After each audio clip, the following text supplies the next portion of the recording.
ഇപ്പോൾ ഞാൻ പറയാൻ ഉദ്ദേശിക്കുന്ന ഒരു കാര്യം, സ്വർഗം ഉണ്ടോ നരകം ഉണ്ടോ, ഉണ്ടെങ്കിൽ അതെന്താണ്? ശരിക്കും ഈ ഭൂമിയിൽ ഒരു സ്വർഗമുണ്ട്, അതായത് നമ്മൾ ഈ 3 ഡയമെൻഷനിൽ ഒരു സ്വർഗമുണ്ട്. നമ്മുടെ ആത്മാവ് സഞ്ചരിക്കുന്ന മറ്റ് ഡയമെൻഷനുകളിൽ ഒക്കെ സ്വർഗമുണ്ട്. അതേപോലെ തന്നെ ഭൂമിയിലൊരു നരകമുണ്ട്, മറ്റ് മണ്ഡലങ്ങളിലും നരകമുണ്ട്. എന്താണ് ഈ സ്വർഗവും നരകവും?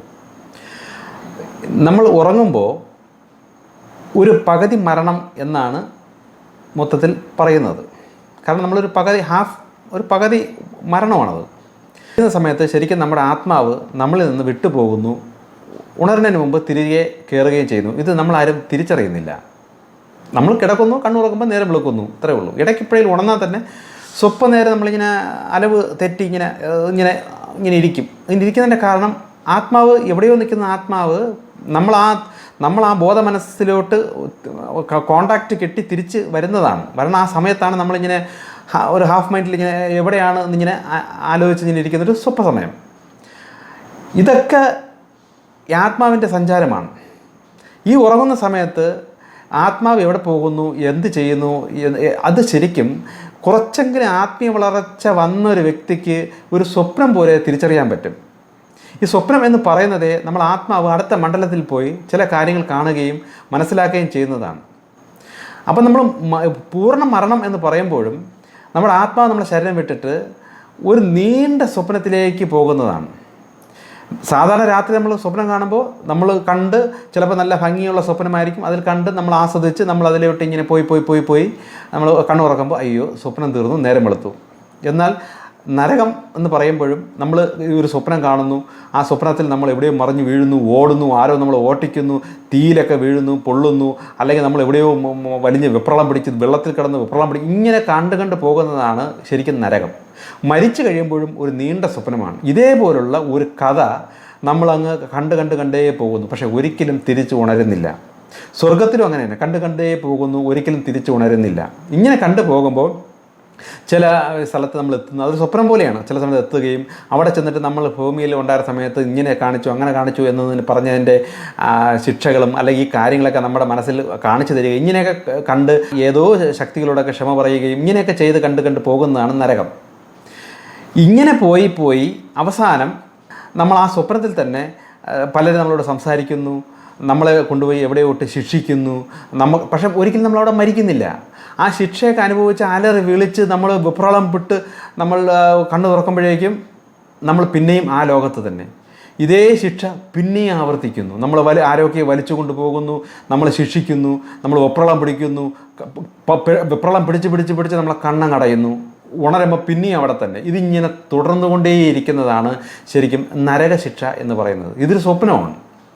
പക്ഷേ സ്വപ്നമാണെങ്കിലും നമ്മളതിൽ ജീവിക്കുകയാണ്. ഒരിക്കലും നമുക്കിത് കണ്ണുറന്ന് നമ്മൾ ഭൂമിയിൽ നമ്മളെ കട്ടില്ല എന്ന് ചിന്തിക്കാൻ പറ്റില്ല. ഇതിനിടയിൽ നമ്മൾ തിരിച്ച് ഭൂമിയിലേക്ക് ആരോ നമ്മളെ വരുമ്പോൾ നമ്മുടെ മക്കളൊക്കെ അവിടെ നിന്ന് കരയുന്നു, നമ്മൾ അവരുടെ അടുത്ത് ഇടപെടാൻ ശ്രമിക്കുന്നു, പക്ഷേ അവരാരും അത് കേൾക്കുന്നില്ല, നമുക്കൊന്നും ചെയ്യാൻ കഴിയുന്നില്ല. കുറച്ച് കഴിയുമ്പോൾ ഏതൊക്കെ ശക്തികൾ നമ്മെ പിന്നെയും അവിടെ നിന്ന് വലിച്ചുകൊണ്ട് പോകുന്നു. ഇങ്ങനെയൊക്കെ അനുഭവപ്പെട്ടു പോകുന്നതാണ് ശരിക്കും പറഞ്ഞാൽ മരണശേഷമുള്ള ഒരു നരക ജീവിതം.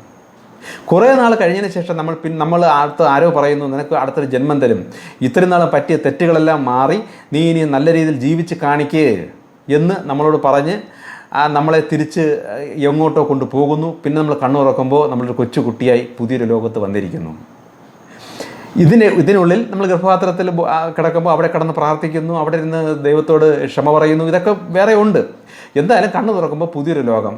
കണ്ണു തുറന്ന് കുറേ കഴിഞ്ഞ് വരുമ്പോൾ ഈ നരകത്തിൽ പോയതും അല്ലെങ്കിൽ ഈ കണ്ട സ്വപ്നവും ഇതെല്ലാം പതുക്കെ മറന്നു പോകുന്നു. കാരണം നമുക്കൊരു ബോധ മനസ്സ് നമുക്ക് തരുന്നു.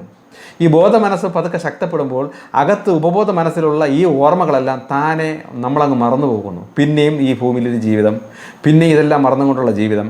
അകത്തിരുന്നു കൊണ്ട് ആത്മാവ് അയ്യോ അങ്ങനെ ചെയ്യില്ലേ ഇങ്ങനെ ചെയ്യല്ലേ ഇങ്ങനെയൊക്കെ നമ്മളോട് പറയുന്നു. ഇത് നമ്മൾ മാനിക്കാതെ പിന്നെയും തെറ്റ് ചെയ്യുന്നു. അങ്ങനെ നമ്മൾ ആയുസ് തീരുന്നു, പിന്നെയും മരിക്കുന്നു. ഇതിങ്ങനെ പല ആവർത്തിച്ചാണ് ഒരു വ്യക്തി ശരിക്കും സത്യസന്ധമായി ജീവിക്കുകയും ഭയഭക്തി ബഹുമാനം ദൈവത്തോട് വരികയും അവൻ അവസാനം ജയിച്ച് ദൈവത്തിലേക്ക് പോവുകയും ചെയ്യുന്നത്. ഇതുപോലെ തന്നെയാണ് സ്വർഗവും. നമ്മൾ കാണുന്ന ഒരു സ്വപ്നം, ആ സ്വപ്നത്തിൽ നമ്മൾ ആഗ്രഹിച്ചാൽ നമ്മൾ അവരുടെ ഒരു ലോകത്തേക്ക് നമ്മൾ പോകുന്നു. അവിടെ നമ്മളെപ്പോലെയുള്ള പല ആൾക്കാരെയും കാണുന്നു, അവരുടെ ഇടയിലൊക്കെ പറക്കുന്നു, നടക്കുന്നു, അവിടെ എൻജോയ് ചെയ്യുന്നു. ഇങ്ങനെ നമ്മൾ സന്തോഷപരമായ രീതിയിൽ ഒരു സ്വപ്നം കണ്ട് പോകുന്നതാണ് സ്വർഗം. ചിലപ്പോൾ നമ്മൾ ഒരു പ്രകാശത്തിലേക്ക് നമ്മൾ വെറുതെ പറന്നുകൊണ്ടേ നടക്കുന്നു.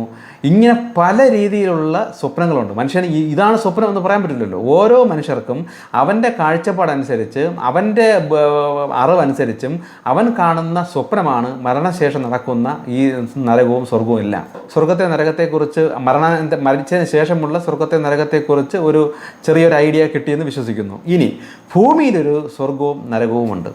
അതായത് ഭൂമിയിൽ നമ്മൾ ജീവിക്കുമ്പോൾ നമുക്ക് സമ്പാദ്യം ആവശ്യത്തിനുണ്ട്, ഭയങ്കര മനസ്സുഖം, മക്കളൊക്കെ നല്ല നിലയിലാണ്, അവരൊക്കെ നമുക്ക് തലവേദന ഉണ്ടാക്കുന്നില്ല, ആകെ ഒരു മൊത്തത്തിൽ ഒരു സമാധാനപരമായൊരു ജീവിതം. ഇങ്ങനെ ജീവിച്ച് സന്തോഷകരമായി മുന്നോട്ട് പോകുന്നു. ഒരു പരുവാകുമ്പോൾ നമുക്ക് തന്നെ തോന്നും നമുക്കിവിടെ നിന്നൊക്കെ വിട്ട് പോകണം, എനിക്ക് മരിക്കണം, മതി, എനിക്ക് തൃപ്തിയായി എന്നൊക്കെ തോന്നി മുന്നോട്ട് ജീവിച്ച് പോകുന്നതാണ് ഭൂമിയിൽ ദൈവം വെച്ചിരിക്കുന്ന സ്വർഗം. എന്നാൽ ഈ ഭൂമിയിൽ ഓർമ്മ വെച്ച നാൾ മുതലേ കഷ്ടം, അച്ഛനമ്മമാർ വഴി ദുരിതം, ഒരു പരുവായി കഴിഞ്ഞപ്പോൾ വിവാഹം കഴിഞ്ഞു, അപ്പോഴും ദുരിതം, സ്കൂളിൽ പഠിക്കുമ്പോൾ പഠിക്കാനൊന്നും പറ്റുന്നില്ല, അവിടെയും തടസ്സം, വലിയ മാർക്കില്ല, നല്ല ആഗ്രഹിച്ച ജോലിയില്ല, ജോലി കിട്ടിയാൽ തന്നെ കാശൊന്നും കയ്യിൽ നിൽക്കുന്നില്ല, എല്ലാം നശിച്ചു പോകുന്നു. മക്കൾ വന്നതിന് ശേഷം മക്കൾ വഴി തലവേദന, അവർക്ക് അസുഖങ്ങൾ, പ്രശ്നങ്ങൾ, സാമ്പത്തികമില്ല, കടം, ഇങ്ങനെ കഷ്ടം അനുഭവിച്ച് പോകുന്നുണ്ടെങ്കിൽ ആ വ്യക്തി വിചാരിച്ചു കൊള്ളണം, ആ വ്യക്തി ഭൂമിയിലെ നരകത്തിലാണ്. ഇതിൽ നിന്ന് സ്വർഗവും നരകത്തിനെക്കുറിച്ച് ഒരു ഐഡിയ കിട്ടിയെന്ന് ഞാൻ വിശ്വസിക്കുന്നു. ബാക്കി കാര്യങ്ങൾ അടുത്തതിൽ. ഓക്കെ.